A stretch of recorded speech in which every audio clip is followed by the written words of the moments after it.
天父多謝你，讓我哋今日可以繼續嘅查考你嘅說話。雖然咧頭先喺崇拜裏邊用咗頗長嘅時間，可能大家都疲倦，求你都繼續嘅去加添我哋嘅心力，你親自與我哋同在，開我哋嘅心，讓我哋能夠明白你嘅說話更多。多謝你垂聽我哋祈禱，祈禱奉我哋救主耶穌基督嘅名而求，阿門。好，我哋咧就打開路加福音第一章。路加福音第一章，咁我哋咧今次咧接續上次嘅內容啦。上一次大家都有印象係咪？咁一陣間會問一啲問題咧，同上一次有關嘅。咁樣咧嗱，大家咧睇到出邊我個 PowerPoint 嗰度咧問少少問題。首先呢個引言，大家 brainstorming 啦，諗一諗。如果我哋話哇呢個人咧佢好蒙神嘅恩典啊！哇！佢好有福啊！出邊啊，係啦，佢咧好蒙神嘅恩典啊，佢又好有福啊！哇！神同佢一齊啊，神與佢同在喎。哇！神咧仲同佢説話，神同佢講嘅嘢咧都應驗。路加福音第一章。咁其實你覺得哇一個咁樣嘅人，佢係點？即係佢係點樣先至會有人咁樣話描述佢嘅咧？哇！佢好有福啊！通常我哋啲中國人會點講嘅？你見到佢係發生啲咩事先至會話佢好有福氣啊，兒孫滿地啊，咁樣係咪？係咪啊？好有福氣啊，兒孫滿地啊，係咪啊？啲仔又孝順你喎，哇！真係好有福氣，係咪啊？你好蒙恩啊！哇！真係地震咧，全部冧晒你間屋唔冧喎，咁樣係咪呢啲？好多時咧，我哋會諗呢一類我哋嘅喺地上面嘅生活經歷一啲好嘅事情，甚至乎係特別好嘅事情，甚至乎可能係咧，哇發達喎！突然間有嚿錢送俾你喎！哇！呢個真係神俾你好大嘅恩典啊！哇！呢啲係唔係真係有福？就係咁解咧。嗱，今日咧我哋睇嘅經文咧，呢啲字眼全部都有出現嘅。喺神嘅眼中去睇，有福係咪真係純粹解你得到好多好處？嗱，都唔係話唔係啊，即係唔係話咁係咪即係有福即係要死人冧樓啊？即係梗係唔係咁講啦。的而且確有福係可以咁解嘅。譬如我哋睇舊約聖經裏邊嘅約瑟，佢去到邊度神都賜福俾佢，去到邊度咧聖經話佢咧做嘅所有嘢都凡事都順利，係咪？譬如雅各咧，佢去到拉班嗰度咧，去幫佢嘅舅父去睇羊咧，話神咧好施恩憐憫，好即係點樣講？即係神與佢同在，於是咧佢嗰啲羊咧，哇就唔係發揚光大啊！係路加福音第一章啊，佢養嘅羊咧就越嚟越多啦。聖經都有描述，因為神與佢同在，所以咧話佢就萬事順利啊，順風順水。呢啲可以係福氣，但係喺聖經入邊描述蒙恩有福，神與佢同在嘅時候，可能係包含另外一個層面嘅意思㗎喎。如果今日有人問你想唔想做一個蒙恩嘅人？你想唔想做一個有福嘅人？過年係咁貼揮春係咪啊？福啊福啊，福到添，連佢倒轉嚟貼，係嘛？個個都好想有福，係咪啊？你好想有福？今日我哋諗一諗，到底乜嘢係有福咧？呢本我嘅。OK，係啦，路加福音第一章，咁我哋咧就打開路加福音第一章，咁我哋咧就一次過咧聽網上嘅朗讀，咁我哋專心成段經文聽咗一次咧，我哋有個概念先，我哋會由第26節，哎呀撳錯掣，聽到去咧56節嘅，大家揭好未？喂，唔係呢個。路加福音係呢個，飛咗去第二度位添，唔緊要，我再揾個，我哋由係啦。好，咁我哋咧望住自己嘅聖經，咁我哋咧就可以聽佢讀下。佢的妻子伊麗莎白懷了孕，呢個24節就隱藏了5個月，說：主在眷顧我的日子，這樣看待我，要把我在人間的羞恥除掉。好26節，到了第6個月，天使加百列奉神的差遣往加利利的一座城去，這城名叫拿撒勒，到一個童女那裏，是已經許配大衛家的一個人，名叫約瑟，童女的名字叫瑪利亞。天使進去對她說：蒙大恩的女子，我問你安，主和你同在了。瑪利亞因這話就很驚慌，又反覆思想這樣問安是什麼意思。天使對她說：瑪利亞，不要怕，你在神面前已經蒙恩了。你要懷孕生子，可以給他起名叫耶穌。他要為大，稱為至高者的兒子。主神要把他祖大衛的位給他，他要作雅各家的王，直到永遠。他的國也沒有窮盡。瑪利亞對天使說：我沒有出嫁，怎麼有這事呢？天使回答說：聖靈要臨到你身上，至高者的能力要蔭庇你，因此所要生的聖者必稱為神的兒子。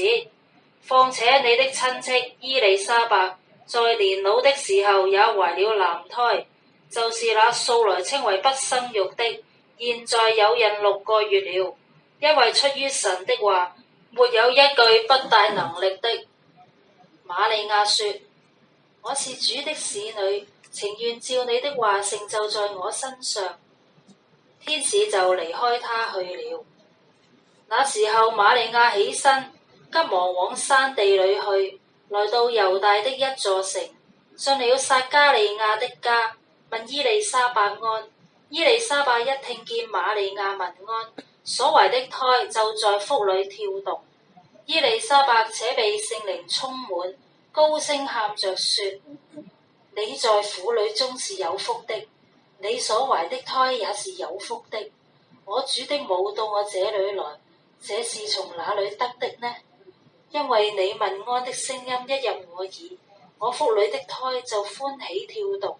這相信的女子是有福的，因為主對她所說的話都要應驗。瑪利亞說：我心尊主為大，我靈以神我的救主為樂，因為他顧念他使女的卑微。從今以後，萬代要稱我有福。那有權能的為我成就了大事，他的名為聖，他憐憫敬畏他的人，直到世世代代。他用膀臂施展大能，那狂傲的人正心裏妄想，就被他趕散了。他叫有權柄的失位，叫卑賤的升高，叫飢餓的得飽美食，叫富足的空手回去。他扶助了他的僕人以色列，為要紀念亞伯拉罕和他的後裔，施憐憫直到永遠，正如從前對我們列祖所說的話。瑪利亞和伊麗莎白同住，約有3個月，就回家去了。好，我哋睇到呢度嚇，今日咧我哋就係查呢一個範圍嘅內容啦。咁我哋頭先咧睇咗一次啦。我哋咧上一次就睇咗第1章，即係揭前一版，成版咧我哋上一次就睇咗啦。其實今日咧我哋睇嘅範圍咧就啱啱接住落喎，你會發現咧有一啲嘅細節同上一次嗰個範圍咧有關聯嘅。首先第一樣，阿天使咩名啊？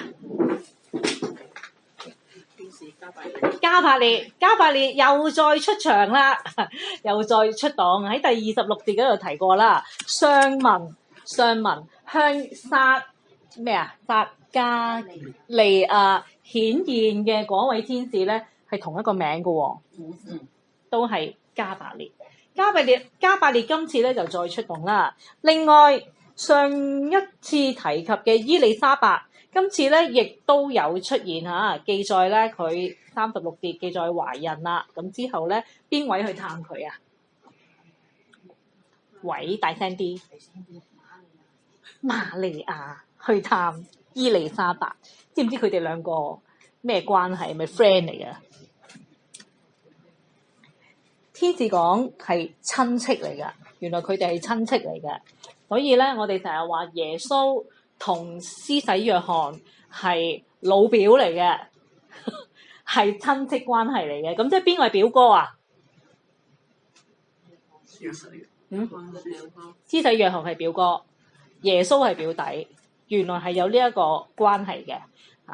嗱，今日我哋睇咧，你睇到咧。回應翻上一次講，上一次我哋即係提到伊麗莎白好，雖然佢係一個義人，佢係一個好敬愛神嘅人，但係似乎唔係真係咁大福氣嘅啫喎。今次我哋睇到嚟第36節描述天使話嗰個咧，素來啊都稱為不生育的，即係嗰個冇仔生嗰個啊。即係咁講，係啦，用翻廣東話你就明啦。嗰個冇仔生嗰個啊，所以咧，我哋上一次睇到第25節描述伊麗莎白，伊麗莎白自己講，上帝終於除去咗我喺人間嘅羞恥，原來真係好羞恥嘅喎，連天使都話嗰個冇仔生嗰個咧，終於都經歷緊啦。好，另外一個回應翻上文喎，今次咧。嗱，第41節描述伊麗莎白嘅胎兒跳動。伊麗莎白個胎係邊個嚟㗎？係施洗約翰。回應乜嘢咧？上一次咧喺第15節嗰度描述嚇，即係你可以揭前一版就揾到第15節。天使話呢位施洗約翰，佢喺母腹裏邊就被聖靈充滿啦。咁我哋上一課咧提過乜嘢係聖靈充滿咧？係咪好似而家嚇？即係其實而家成個世界都係大混亂㗎啦。好坦白講，即使喺基督教界裏邊都係大混亂。有一啲嘅派別嘅教會咧，佢哋會話啊，我而家俾聖靈充滿啦，跟住咧佢就會做一啲好奇異嘅行徑出嚟嚇，即係各式各樣啦，數之不盡啊。咁樣呢度不能盡錄啊。嗰啲全部我個人咧，我就好坦白講，我咧個人咧就認為嗰啲所有都唔係聖靈充滿，嗰啲全部都唔係聖靈嘅工作。如果你好想明白個中嘅原因，你可以個別去同我傾下，咁我就唔喺呢度講。聖經入邊由創世記一路睇到去啟示錄，逢係描述被聖靈充滿嘅人，跟住接住都係會描述嗰一個人立即。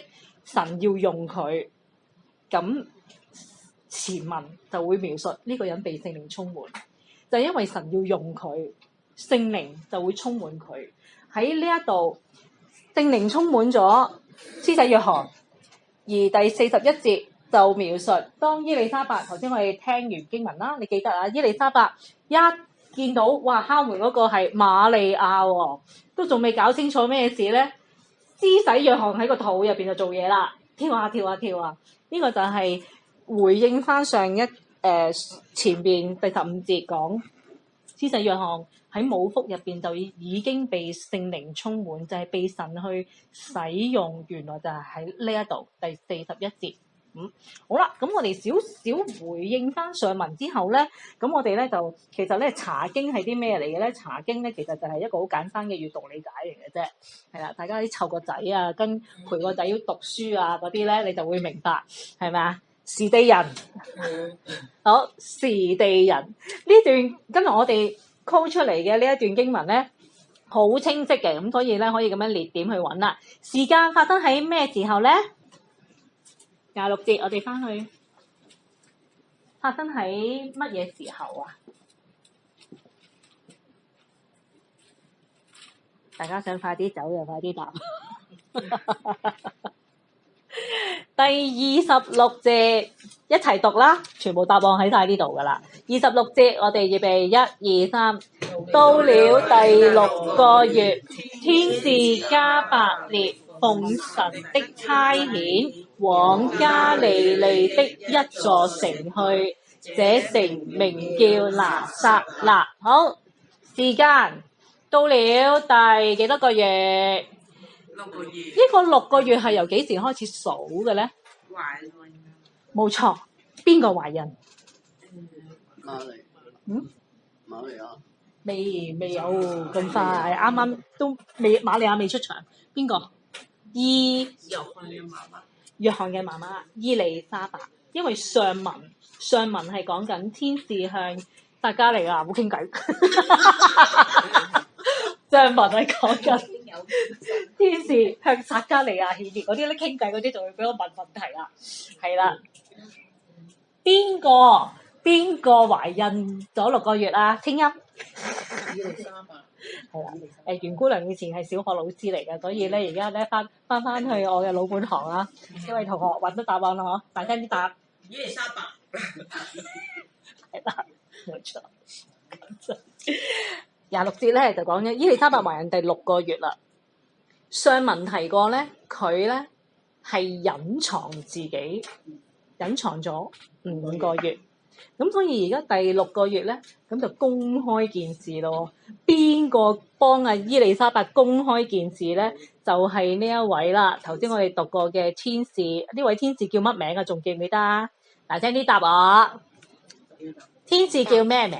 加百列。加百列係啦，好重要嘅加百列。天父咧係吩咐加百列咧去頒布，又或者叫做宣告。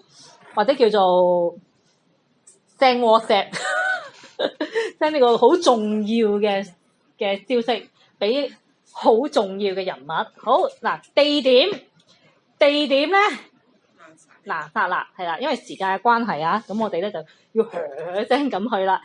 成段經文人物角色出現咗3個主要嘅人物，可唔可以同我數啊？頭先你聽完經文內容已經有印象啦，有邊3個角色？一人講個，你講。伊麗莎白，仲有傾偈嗰個啊。瑪利亞。你答到，仲有一個。仲有加百列。係啦，冇錯。天使加百列、瑪利亞同埋伊麗莎白。好啦，一定要知道咧呢件事發生喺邊度？呢個咧上次我哋睇過啦。嗱，香港喺呢度，等等。香港呢度。以色列喺呢度 ，OK。咁我哋而家咧就放大個以色列咯喎。拿撒勒係喺以色列入邊嘅一個小嘅，你可以叫鄉村。呢個係加利利，呢度寫海啦，聖經都係寫海啦，但係其實係一個湖嚟嘅。如果想明白更多咧，遲啲上聖經背景知多啲嘅主日學啦。好。拿撒勒就係喺呢一度 ，OK， 大概有個概念先。嗱，呢一個因為拉得太近嘅地圖啦，我想大家咧睇一個咧闊翻少少嘅地圖。我哋睇你手上嘅聖經，揭到最尾咧，其實每一本聖經咧都會有地圖噶，係啦，大家要好好運用佢。揭到最尾嗰版，最尾嗰版最後一版就係冇嘢㗎啦嚇，最尾嗰版嘅地圖，有啲人同我嘅版本唔同喎，咁樣就揾啲係呢個版本嘅聖經睇啦，係啦，如果咪就好難睇㗎啦，係啦，大家揾唔揾到呢個地圖啊？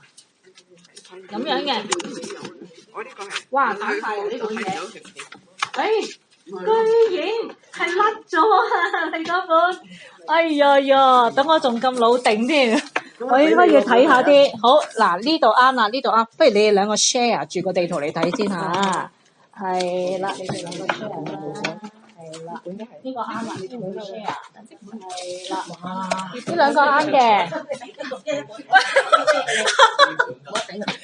哇！原來嗰本大字聖經，你哋可以嗰度自立攞一本睇下，好唔好？或者坐埋嚟。嗱，我想大家睇啲咩咧？大家首先咧，我哋睇呢個嚇，睇呢個，揾唔揾到個加利利湖啊？喺上邊，加利利湖喺呢度啦。加利利湖喺呢度啦。邊個啊？加利利湖係啦，揾唔揾到？加利利湖就係呢個啦。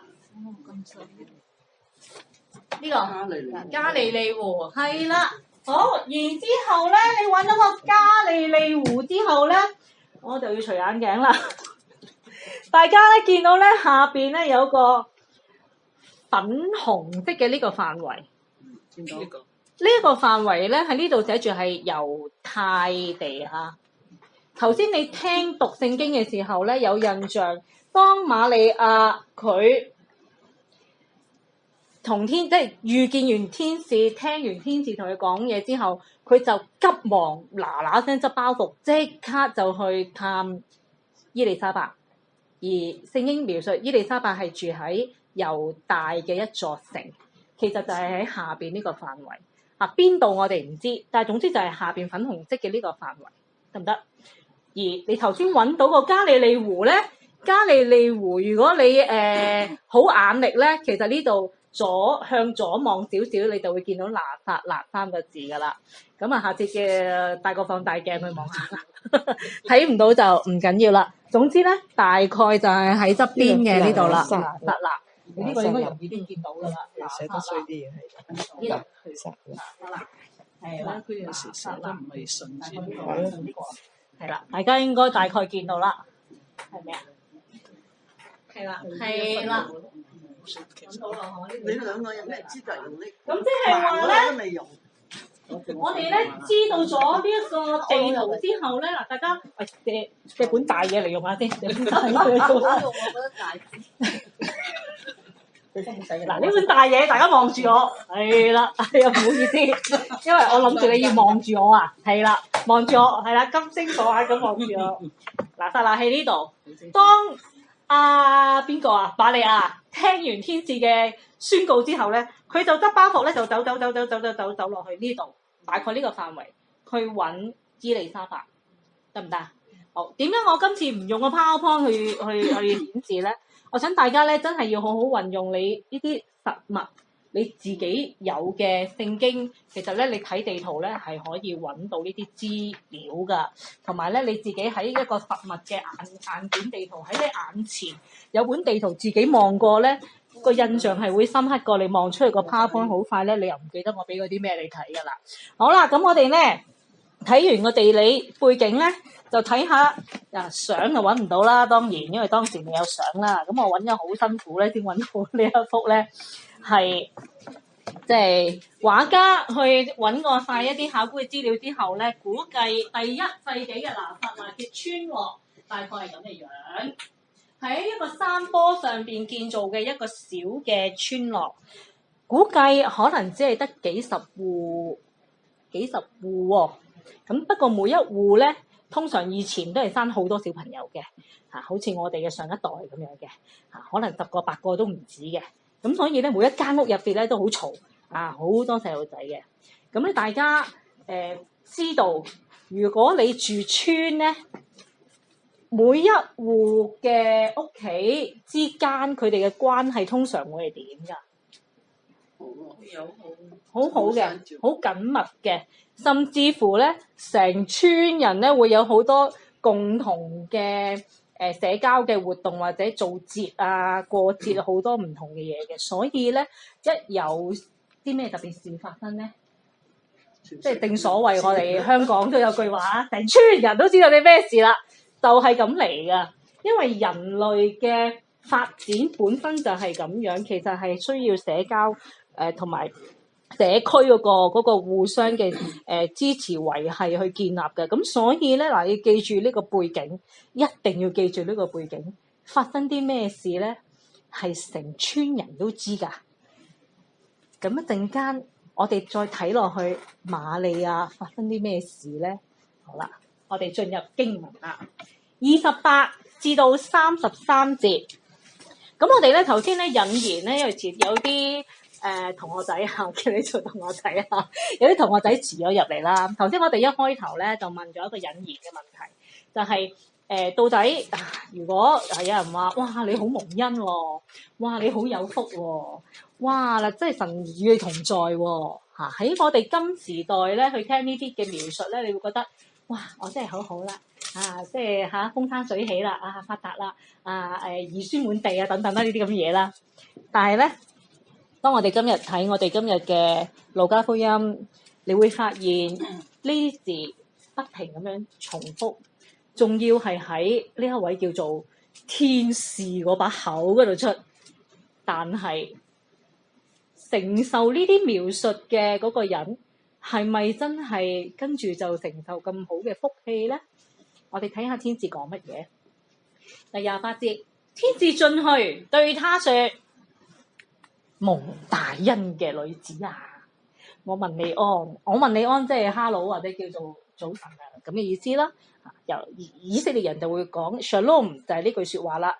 我問你安平安咁樣，即係阿列徵嘅列徵嗰個問安就係參照呢個以色列人啦。平安，主和你同在啦。瑪利亞聽完有咩反應？好驚，好驚。仲有咧？諗下，諗乜嘢？佢諗天使點解要咁講？嗱，佢驚啲咩先？首先第一樣，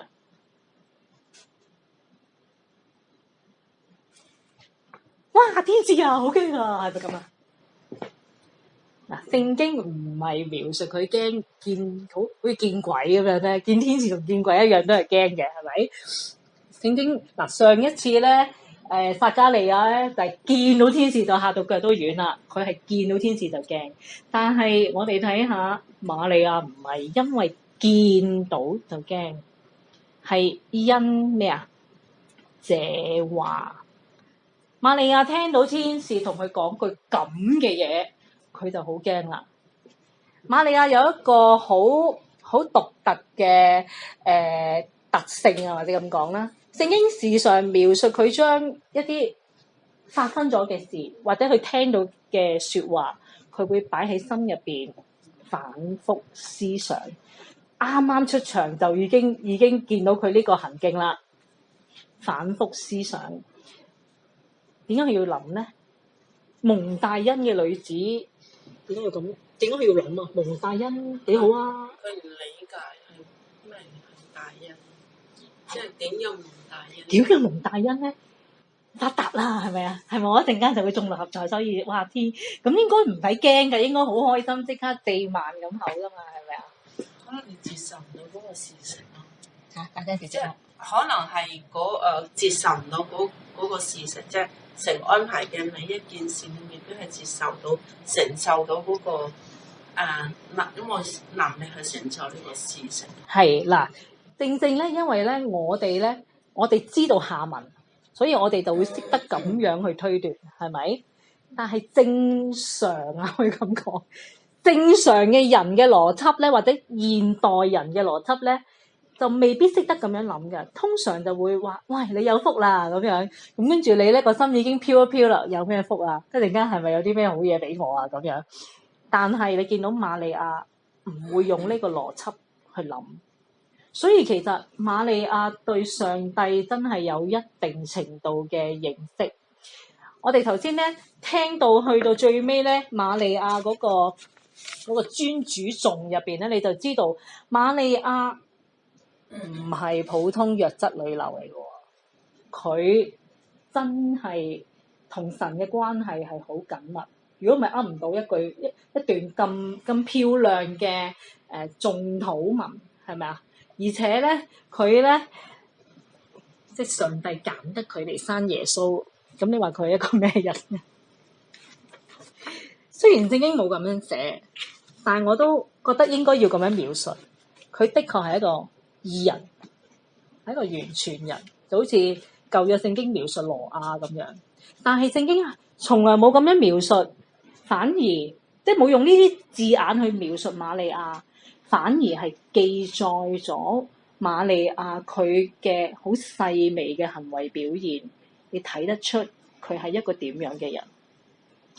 跟住嗱，佢又好驚啦。跟住天使咧見到佢話 O 晒嘴喺度諗嘢，定咗格咁樣，跟住就同佢講嘢啦。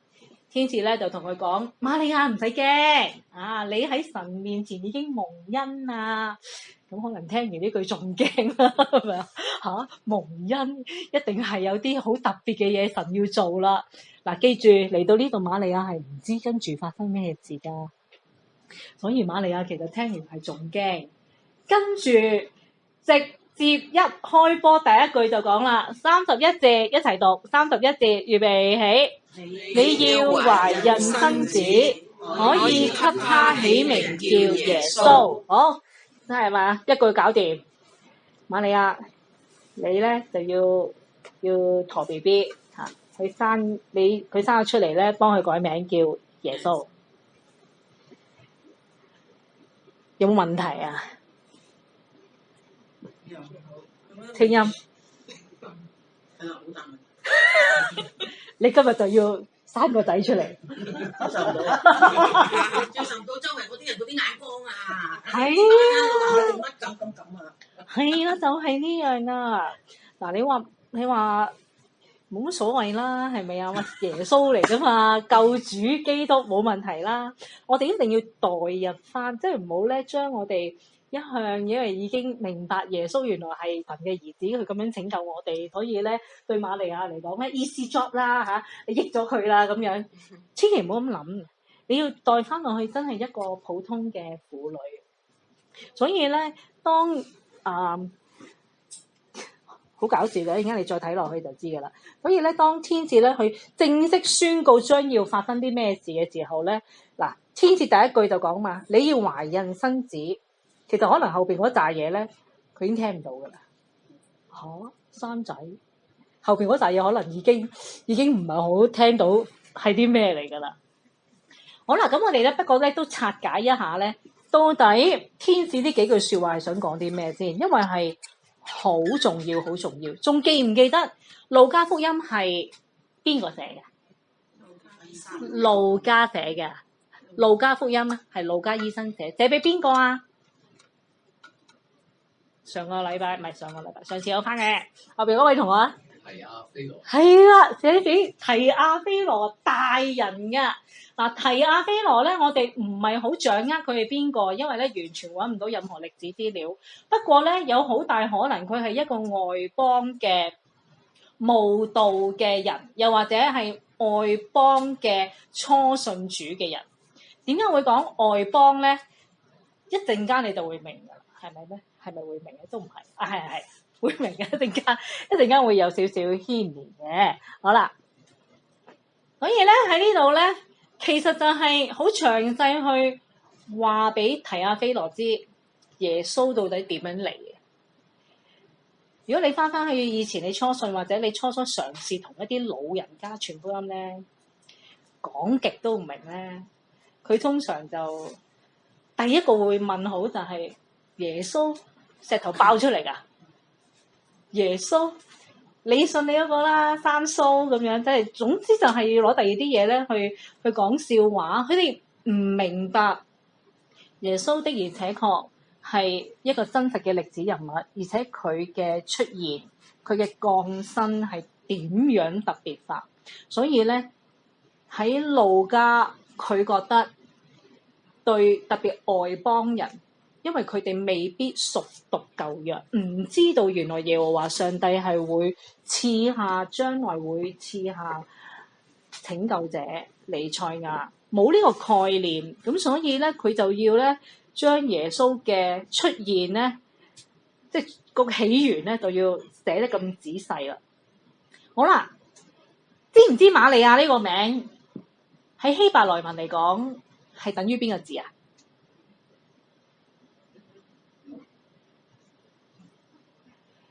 米利，仲未估到，加多個字啊！米利暗，邊個嚟㗎？哎呀，亞倫個家姐，摩西個家姐，即係嗰個咧，阿摩西。咪喺個蒲草箱嗰度喺條河飄下飄下，阿家姐遠遠地望住，哎呀，佢會去咗邊咧？嗰個小姐姐咧，呢個家姐就係米利暗啦。米利暗就係瑪利亞呢個名係等同㗎，因為當時咧佢哋係被羅馬管治啦，佢哋就要講希臘文啦，係咪？咁但係其實佢哋仍然即係好似我哋有啲即係街坊街里咁樣，係咪喺內地落嚟嘅嚇？我哋呢度啲小朋友都係嘅，玩下無啦喺度係咁國語對談，跟住突然間我插句廣東話，佢又廣東話同我對談。當時就係咁樣啦，佢哋係自己鄉里係用希伯來文去對談，所以其實佢哋本身都有希伯來文嘅名㗎。瑪利亞其實就係米利暗同一個字。咁耶穌咧？耶穌嘅希伯來文名完全等同嘅，知唔知喺邊嚇？約書亞，約書亞，約書亞記嗰個約書亞，係啦，係完全等同嘅。喺呢一度咧，天使講清楚俾米利暗都啱嘅，天使同阿瑪利亞講，你要幫呢一個 BB 起名叫做耶穌。相信咧，佢即刻就會聯繫咗約書亞呢一個名啦。而約書亞呢一個名字嘅意思咧，嗱，以色列人佢哋所有嘅名都有意思㗎嚇，同我哋有少少唔同啊。香港人嚴格嚟講都係有意思，不過越嚟越開始冇乜意思啦，係咪改名覺得好聽嘅就用㗎啦。耶穌約書亞呢一個希伯來文名就係耶和華是拯救，即係話我哋嘅上帝係拯救者，而耶穌就係擔當呢一個拯救者嘅角色。咁所以你睇人名咧，已經睇到嗰個獨特性啦。不過話又説回來，你知唔知道？如果翻去頭先嗰幅圖畫，嗰條鄉村入邊，可能你一嗌瑪利亞，10幾個人即刻望住你。你條村嗰度嗌耶穌，哇幾廿個男人望住你，因為呢啲名其實係好 common 嘅，common 到成條街個個都係叫瑪利亞，個個都叫耶穌嘅，所以你讀四福音咧，好多個瑪利亞㗎，係咪啊？因為抹大拉嘅瑪利亞，因為呢個瑪利亞，哇！即係邊個打邊個係耶穌嘅母親瑪利亞，好多個瑪利亞。去到保羅傳福音嘅時候咧，都見過有一個叫巴耶穌，係咪啊？嗰個係耶穌個仔，唔係呢個耶穌個仔。另外一個耶穌嘅仔，通街都係耶穌。好啦，咁我哋咧知道咗呢個之後咧，睇下啦。天使話呢一位耶穌咧，佢要為大，佢將要成為好大嘅，點樣講咧？即係唔係佢個身形好大，唔係個燈位好大。喺施洗約翰。天使預告施洗約翰降生嘅時候咧，出生嘅時候咧，佢描述施洗約翰係喺主面前為大，但係描述耶穌咧就唔使喺主嘅面前嘅。點解啊？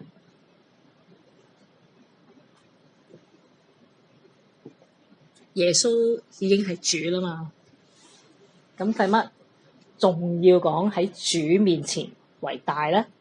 所以直接講佢要為大，呢個大嘅意思就係佢至高無上，跟住再講埋佢嘅身份，佢要稱為至高者嘅兒子。當筆墨寫得咁清楚落嚟嘅時候，提阿非羅大人睇到呢度，佢會點諗咧？神嘅兒子啊，哇！至高無上嗰位啊，哇！原來就係咁樣嚟噶。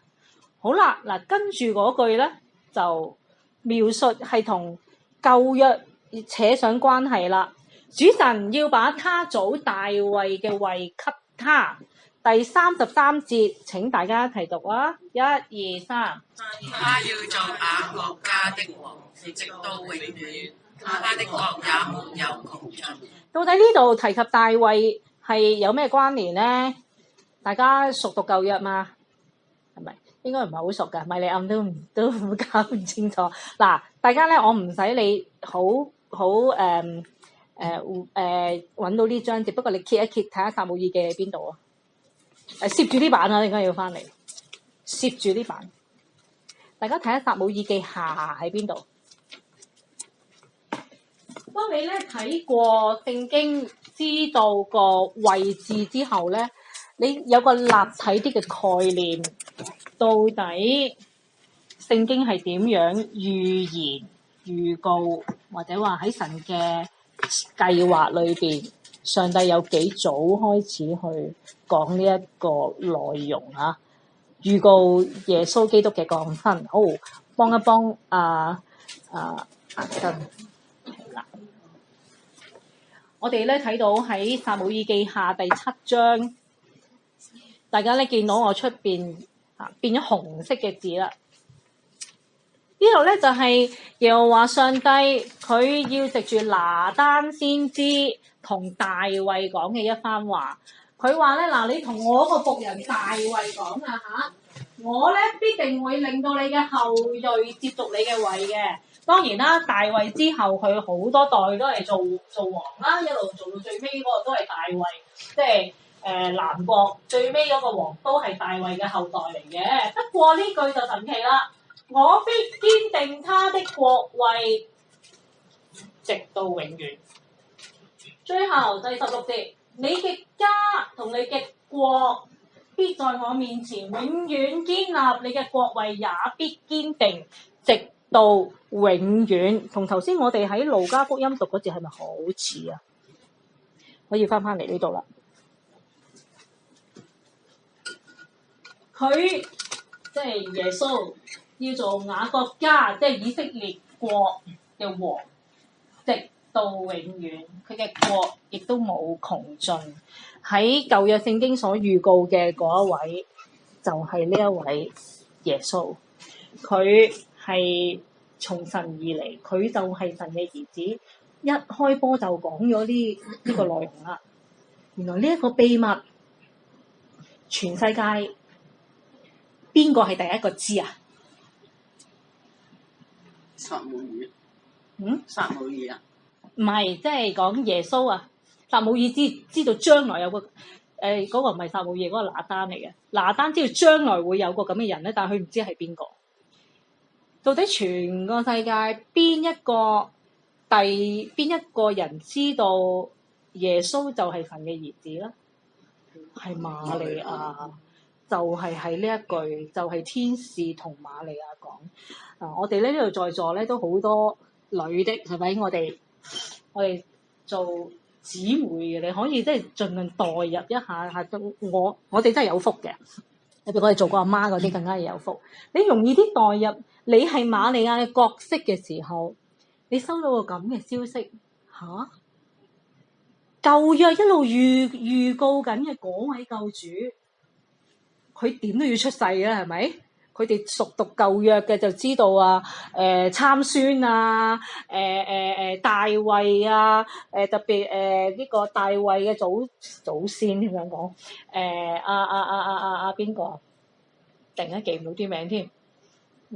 拿俄米個新抱係啦，等等啊，嗰啲咁樣嘅記載都係講佢哋點樣懷孕生子噶嘛。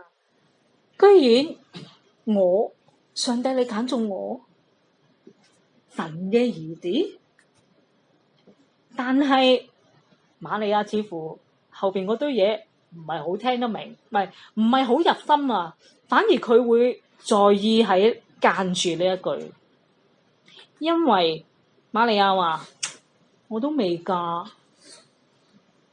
點有啊？冇可能嘅喎。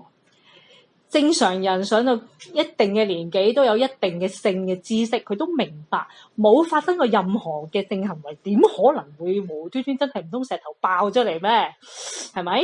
咁當然啦，我哋知道嗱呢度咧點咧，就係天使講一堆嘢去解釋係可以發生噶啦。咁跟住咧，瑪利亞嘅反應就係：我係主嘅使女，情願照你嘅話成就喺我嘅身上。天使講咗幾句就可以勸服咗佢啦。嗱，我哋排除第一樣嘢就係信唔信得過會有咁嘅神蹟出現先，即係你唔係啊嘛，冇可能嘅咁樣。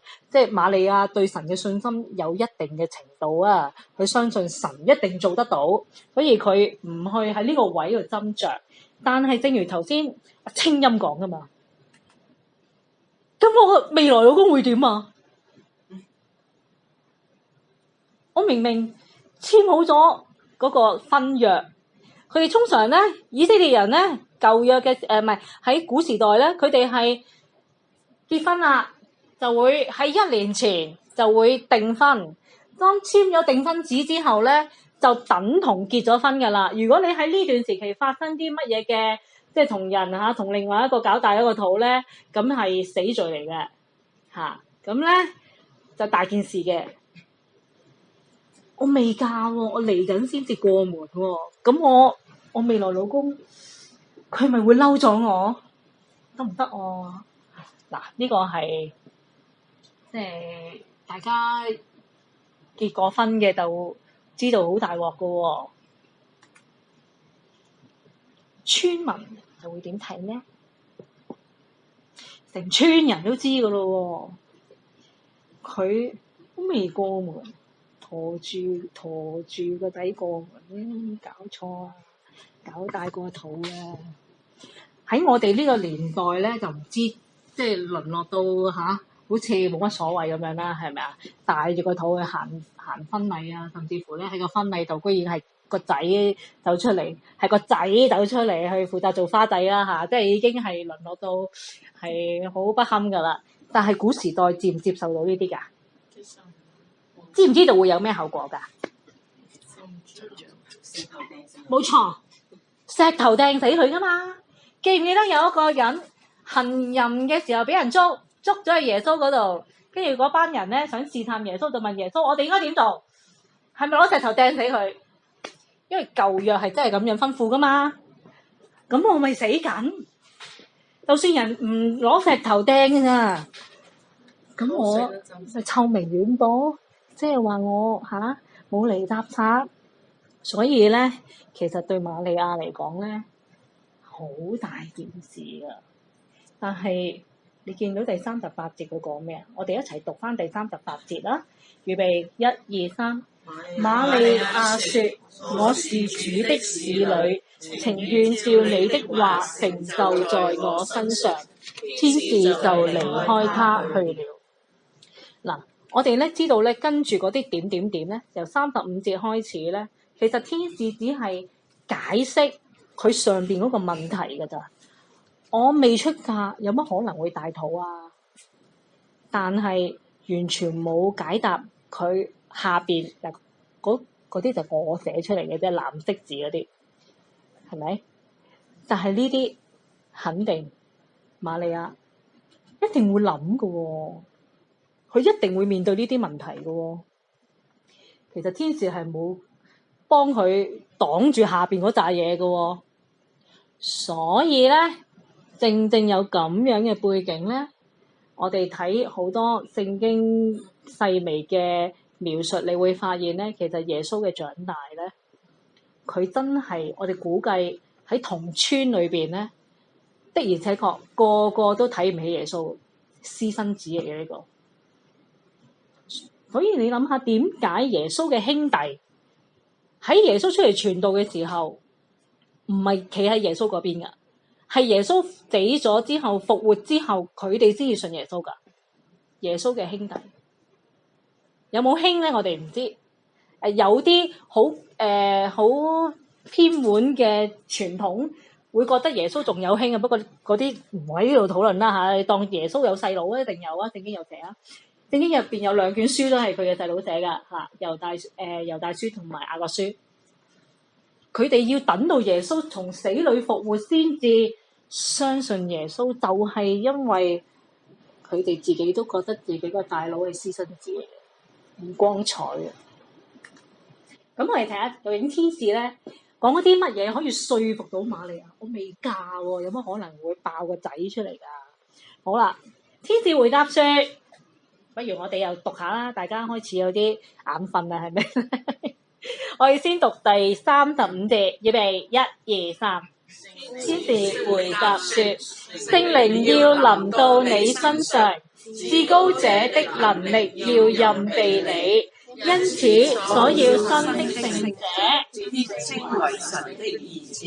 好，第一樣咧，聖靈要臨到你嘅身上啊，咁就乜都做到噶啦。聖靈臨到我哋，臨到瑪利亞嘅身上。至高者嘅能力其實咧係重複嘅啫，係咪啊？至高者即係神嘅能力要蔭庇你，只要有神嘅能力，冇可能嘅嘢都可以發生，因為係神直接嘅參與，所以你生嘅呢一位就要稱為乜嘢？神嘅兒子。咁跟住咧，佢就舉一個例啦。嗱，嗰個冇仔生嗰個都生到啦，冇仔生嗰個啊都陀到6個月啦。咁跟住最尾咧，佢就話：因為出於神嘅話，沒有一句不帶能力的。我企度係咪會遮住個 PowerPoint？係咪啊？你梗係唔會啦，你最尾。我見係啦。我見阿思蘭又向左又向右，我又有碌碌凳，我想坐落。睇到啊！睇到嘛？嗱，呢句説話咧，我咧睇雲世所有嘅資料咧，或者我手頭上有嘅資料咧，即係其實啲聖經書啊等等咧，就發現咧，我哋和合本咧就翻譯得真係好唔貼原文啦。上一次我有提過嚇，聖經咧唔係用中文寫㗎，用希臘文寫㗎。咁樣咧，我哋就試下用另外一個翻譯本啦，呂振中譯本譯得比較貼切啲啦。因為喺上帝啊，從上帝嘅角度嚟睇咧，冇一件事係不可能，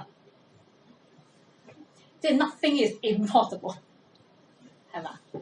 喺神嘅手裏邊咧，冇嘢係唔可能嘅。當天使講翻咁樣嘅説話嘅時候咧，瑪利亞就話 OK 啦，既然我係神嘅使女，就願意神嘅乜嘢啊？突然間背唔到添，情願照你嘅説話去行啦，成就喺我身上啦。點解路加會選擇喺同提阿非羅大人講嘅呢一堆嘢裏邊，佢要咁樣去描述天使嘅説話咧？咁當然天使有講嘅先寫啦，而天使咁樣講咧，佢寫低落嚟咧，其實真係呼應翻好重要。記住，提阿非羅好有可能係一個外邦人。希臘時代，希臘嘅文明有啲咩出名啊？金字塔。金字塔。唔係，嗰個係埃及嚟嘅。哦。嗱，如果你神像、神廟，如果你有印象，保羅佢去雅典傳福音，去到哇，保羅真係好似遊花市咁樣咧。佢去到雅典，見到哇好多神廟，周圍都係神廟，好多個像拜，仲要咧喺條街度見到咧有嚿嘢插喺度寫住未識之神，唔識嗰個都要拜拜。即係拜到盡啊，係咪啊？拜到天腳底啊！喺希臘文化咧，佢哋係勁多偶像噶，佢哋嗰啲好犀利啊！所以咧，路加要話俾提阿非羅知，耶穌佢係獨一無二噶。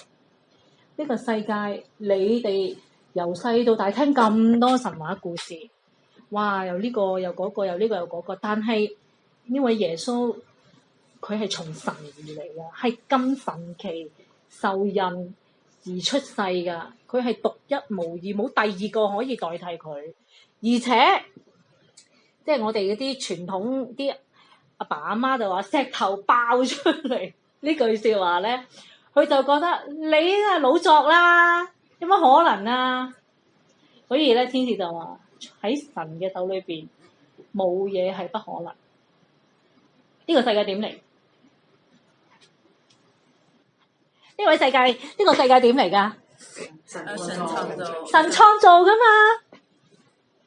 第一日神説要有光，就有了光。神講一句就有啦，唔好喺度諗到咁複雜。所以咧，當天使同瑪利亞講聖靈要臨到你嘅身上，至高者嘅能力要蔭庇你，乜嘢都可以發生。神喺耶穌嘅降生，其實就係運用緊創造生命嘅大能，耶穌就出現啦。證明耶穌係神嘅兒子。嗱，呢個咧其實係抗衡緊咧當時代嘅潮流文化，或者話唔係叫潮流文化，其實根本就係佢哋人類啊！你去考古發掘唔同世界地方、全球所有嘅人類，佢哋都有唔同嘅神話故事，而提亞菲羅佢嗰個環境係更勁啊！希臘嘅神話全部咧好騎呢㗎，呢個神就同嗰個神咧就交合生個唔知乜嘢，跟住呢個咧又同嗰個又生個唔知乜嘢，跟住嗰個又同呢個生，全部搞，其實簡單啲嚟講係亂倫，即係佢哋係要提到發生性行為嘅喎，係要講啲神同嗰個神，有陣時係個神同個人好混亂嘅，所以咧如果你去旅行咧，你聽嗰啲導遊講，哇！你講完未啊？呢個神又嗰個神，又呢個神又嗰個神。咁但係我哋當睇到頭先天使咁嘅描述啦，我哋翻去聖經，頭先我哋讀過一節35節，讀多一次啊！35節，今次望住自己本聖經啊！35節揾到嘅一齊讀。天使回答說：聖靈要臨到你身上，至高者的能力要蔭庇你，因此所要生的聖者必稱為神的兒子。有冇講上帝同瑪利亞發生性行為？有定冇？冇㗎。純粹係乜嘢啊？天使點描述㗎？聖靈臨到佢嘅身上，神嘅能力去做嘢，咁就成事㗎啦。我哋千祈唔好搞錯，有個觀念以為上帝同瑪利亞發生性行為，真係有人咁講㗎，真係嚇死我！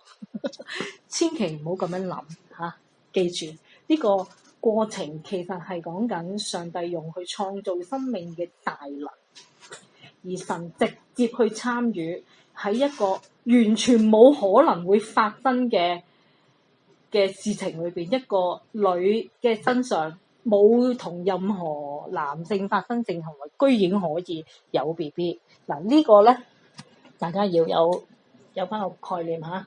跟住我哋落下後邊嗰部分咯噃，跟住咧聖經又記載啦，瑪利亞咧即係回應咗啊，我情願照你嘅話成就喺我身上，接受咗呢一個事情之後咧，佢就嗱嗱聲咧就按住我哋頭先睇地圖嗰個距離啦，估計咧可能要行2至3日，甚至行得慢咧要4日，先至咧落到去猶大一座城啊，入去揾阿撒加利亞咯喎，跟住咧我哋頭先講過啦，啊撒加利亞唔係撒加利亞，伊麗莎白個胎咧即係阿施洗約翰做嘢啦，係咪跳好啦？跟住伊麗莎白都被聖靈充滿，咁即係話咧。跟住後邊，伊麗莎白講嘅説話咧，其實係從神而嚟嘅咯喎，差不多你可以話佢好似代表神咧去講後邊呢一番話。佢講嗰啲乜嘢咧？第42節，大家一齊讀，預備1、2、3。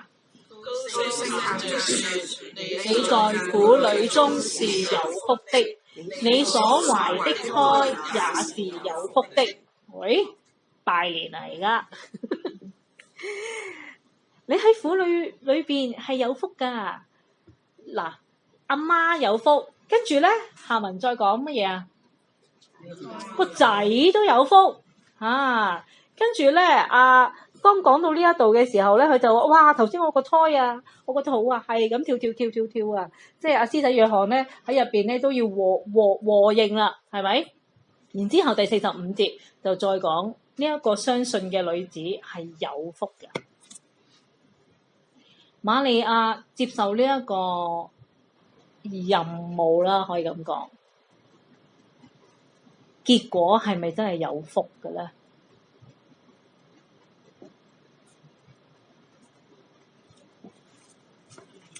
成村人見到佢就自由。嗰個人你帶住個肚過門嘅，方好嘢啦！嗰個胎都唔知喺邊度，約瑟都唔知搞咩，咁嘅女人都要。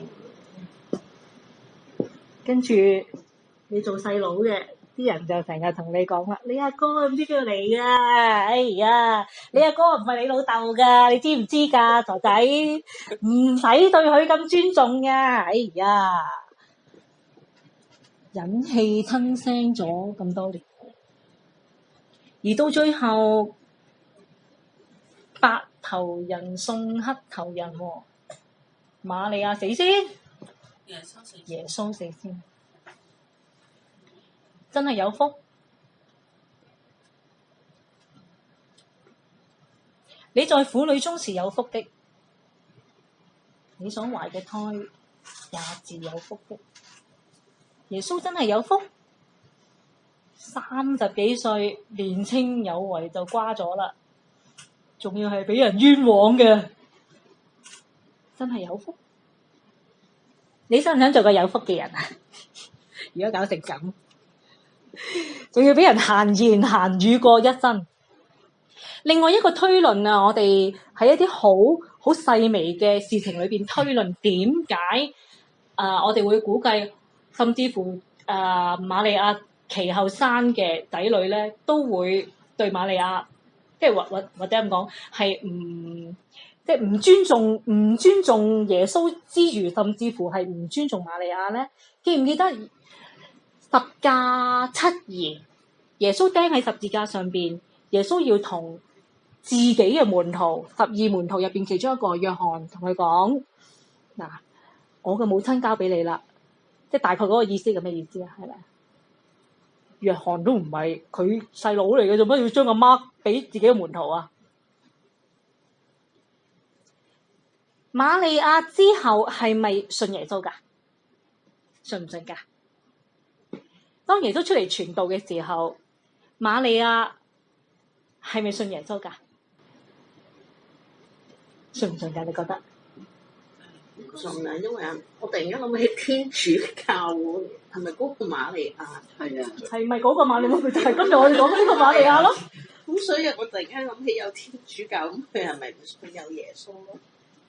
話原來係會咁樣 mix up 嘅，我原本都想貼個天主教瑪利亞出嚟㗎啦。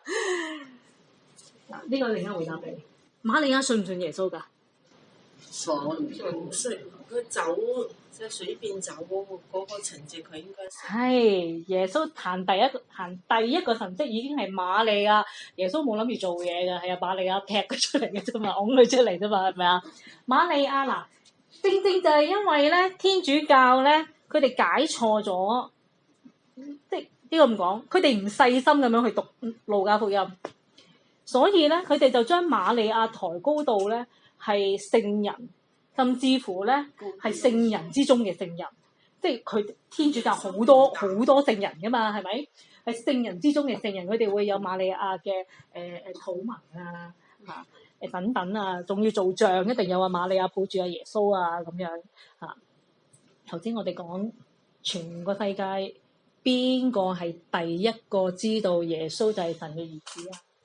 瑪利亞啊嘛，所以耶穌乜嘢都未做嘅時候，瑪利亞已經信耶穌，係咪啊？所以咧，其實咧，成個耶穌佢成身人，耶穌開始出嚟傳道，其實瑪利亞都係一路睇住。我相信咧，瑪利亞呢個角色咧，真係你可以話佢真係好有福，因為佢明喺乜嘢都未發生嘅時候，佢已經知道原來佢呢一個 BB 就係神嘅兒子。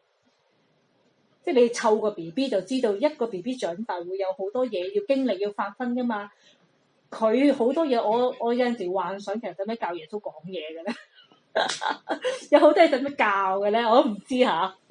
即係瑪利亞經歷過嘅嘢咧，係好獨特嘅，好肯定。如果唔係咧，水變酒嗰件事咧，瑪利亞唔會有咁樣講嘅。即係佢一定係知道耶穌係超乎常人，因為佢係神嘅兒子。佢一定知道耶穌做到啲我哋做唔到嘅嘢，先至會咁樣拱個耶穌出嚟。但係我哋翻嚟睇，就係估計咧，頭先我提到點解要將即係耶穌點解到最後死十字架嘅時候，要將母親唔係交託俾自己啲細佬妹嘅咩？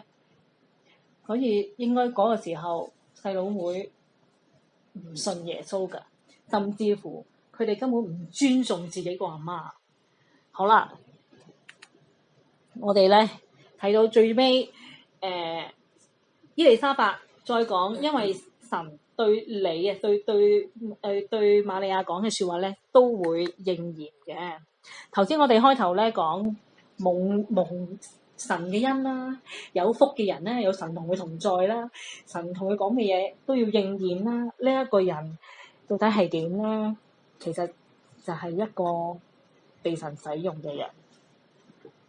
瑪利亞一生都被神使用，特別當佢遇見天使之後，個胎就已經存在㗎啦，唔係跟住先至嚟㗎，係一遇見天使個胎就成人啦。佢係陀住個 BB 先至，佢係立即刻去揾伊麗莎白㗎喎。跟住阿施洗約翰喺個肚入邊已經感受到咯噃，所以其實嗰一刻耶穌已經喺瑪利亞個肚入邊㗎啦。瑪利亞跟住一生佢都係被神使用，好重要。佢要帶大耶穌，佢承受咁多閒言閒語，好多嘅壓力，甚至乎可能老公早死，佢就要睇住晒成頭家，佢堅持佢要跟從耶穌。耶穌當然更加，佢嘅出生，佢就一生都係被神用，直到最後。雖然佢有諗過縮沙㗎，耶穌有諗過縮沙㗎。客西馬尼園同耶穌同天父講，可唔可以將呢個杯係啦切開，唔使我飲啊！但係記唔記得耶穌點樣最後嗰句嘢講咩？願你嘅旨意成就，照你嘅意思，唔好照我嘅意思。好啦，瑪利亞跟住咧。就即係記載瑪利亞一個好靚嘅詩歌啦嚇，咁啊我哋時間夠啦，呢度咧唔特別詳細去講。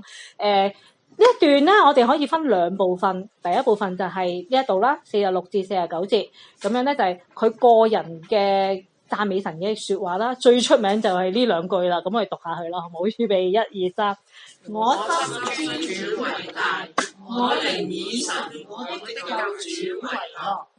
你有冇呢一個心咧？瑪利亞正正就係佢能夠有呢個心，佢先至能夠承擔到一個咁重嘅任務。你係咪尊主為大咧？你係咪真係以神為樂咧？即係哇，我有神就夠啦，其他嘢冇都冇所謂。你講唔講得出呢句咧？下半部咧，呢度咧少少嘅結構拆解一下啦。首先咧，呢度呢一大堆嘢咧，唔係描述緊成個社會、成個地球，佢係講緊敬畏神嘅人啊。嗱，我上次講到咧都有講啊，希臘文或者希伯來文咧，佢哋會常用一個咁樣嘅格式，三文治格式，連文仲揾到多一個 keywords 啊。好，時間關係開估，直到世世代代，直到永遠。一個三文治夾住呢一段嘅禱文，中間個內容咧講緊，哇嗰啲強權啊，嗰啲人啊，驕傲嗰啲人啊，上帝咧就會點樣，即係令到佢哋失敗啊，跌倒啊等等啊，飢餓有得食啊。其實講緊乜嘢咧？係咪講緊？係咪真係講緊錢咧？係咪真係講緊社會地位上嗰啲？有權有勢嘅神就懟冧佢，嗰啲窮苦好窮嘅乞衣嘅神就供應佢。我個人又唔係咁睇喎，我個人覺得咧，呢個真係我個人，因為我睇任何書都冇咁樣解嘅，係講緊成個宗教世界，當時嘅宗教世界。上一課咧，我哋就講緊，哇喺希律王嘅時候，咁我哋就知道原來當時成個聖殿嘅背景，聖殿裏邊係幾咁嘅腐敗，人係幾咁嘅虛假，喺聖殿裏邊所有嘅祭司、屬靈領袖，即係唔係教會領袖嗰啲叫做咩啊？宗教領袖係啦，全部都係虛假嘅。所以你呢度咧，試下咁樣代入去咧，我覺得就解得通啦。因為如果話講飢餓嘅得飽美食，叫富足嘅空手回去，喂，通街都仍然有乞衣嘅喎，係咪啊？仍然都係有錢佬嘅喎。但係呢度講緊嘅飢餓，心靈嘅飢餓，靈裏邊嘅飢餓。富足咧就係佢好熟聖經啊，熟到滾瓜爛熟，即係法利賽人咯、文士咯、祭司咯。但係上帝係叫富足嘅空手回去，叫飢餓嘅得飽美食。當耶穌降生，佢出嚟傳道嘅時候，正正就係令到對神有飢餓嘅人能夠得飽美食。耶穌去將神嘅道去講解，而嗰啲法利賽人啊、嗰啲文士啊喺側邊圍住啊，聽完耶穌講完個比喻都唔知佢講乜啊，咁嗰啲咧空手回去，係個人係嚟咗聽咗啊，不過咧佢聽唔明，因為佢個心驕傲狂妄。到最後，上帝係會令到嗰啲有權柄嘅失位啊、卑賤嘅升高。12個使徒都係好卑賤嘅人，到最後上帝抬高佢哋，成為神重要嘅使用嘅人。嗰啲有權柄啊、驕傲狂妄啊，嗰啲咪就係聖殿入邊嗰啲宗教領袖咯。到最後，連個聖殿都俾人拆咗。上次我哋有提啦。所以咧，我覺得代翻落去個宗教世界，反而句句都解得通。咁我會咁樣去睇。咁啊！呢個暫時我就揾到係我咁樣睇，咁睇下大家覺得可唔可以咁樣睇啦嚇？好啦，到最後啦，少少總結啦。瑪利亞話：我心尊主為大，我靈以神我嘅救主為樂。當佢體會到、明白到原來上帝有咁獨特嘅任務要交俾我嘅時候，我願意，所以佢真係做到。我靈以神我嘅救主為樂，佢真係覺得神最大。神話點就點。你講唔講得出呢一番話咧？我係主嘅使女，跟住我哋一齊讀埋後邊啦。預備1、2、3，情願照你的話成就在我身上。喺瑪利亞身上，神有佢要用嘅地方。你覺得喺你嘅身上，上帝有冇要用你嘅地方咧？你係咪一個有福嘅人咧？你想唔想做一個蒙恩嘅人？你能夠被神使用，你就有福。你能夠被神揀選你去重用你，你就係一個蒙恩嘅人啦。咁希望咧，嘅説話就代喺你嘅心入邊。我哋一齊祈禱啊！天父，多謝你，你讓我哋今日可以好細節嘅去睇路加福音嘅記載，睇到瑪利亞一個佢真係好謙卑跟從你嘅人，你願意嘅去使用佢。主耶穌就係咁樣降生喺地上邊。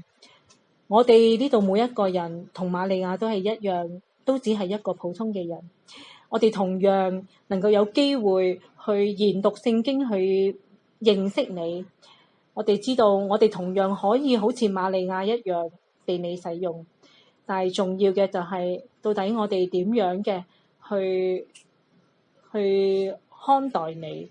到底我哋係咪真係以神你為大，願意以你為我哋生命最重要，甚至乎能夠講得出係以神你為樂？求你加俾我哋有呢一個對你嘅尊崇，對你有呢一份嘅渴慕同埋敬畏，好讓我哋嚟緊嘅日子，我哋人生仲有嘅年日，我哋真係能夠慢慢去學習，成為一個蒙福、成為一個蒙恩嘅人，就係因為神你使用我哋，求你幫助我哋有呢一顆心。多謝你垂聽我哋祈禱，祈禱奉我哋救主耶穌基督嘅名而求，阿門。